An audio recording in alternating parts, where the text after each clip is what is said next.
Hello everybody! Welcome to Jerek SciTalk! Today, our experiment will be all about inertia. Materials that we'll be using are the following.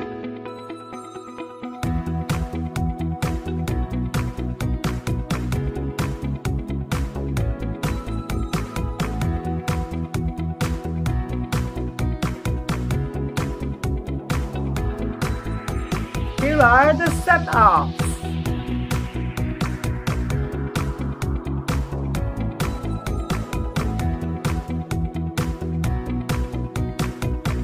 Please observe carefully.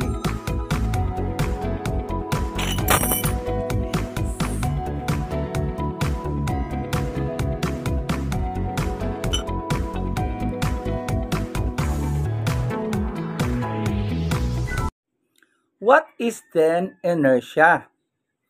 Inertia is a property of matter by which it continues in its existing state of rest or uniform motion in a straight line unless that state is changed by an external force. What about an object at rest will remain at rest. An object in motion will remain in motion, not unless an external force is acting on it.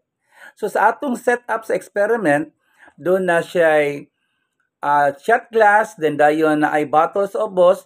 Pagbira na to sa kwarta, katong G-sign nga kwarta, wala man siya nakuan tandog kaayo kay negligible raman ang force, kay quick man ang force atong gibuhat. Munang ang shot glass, wala siya nabira, wala natagak sa kilid.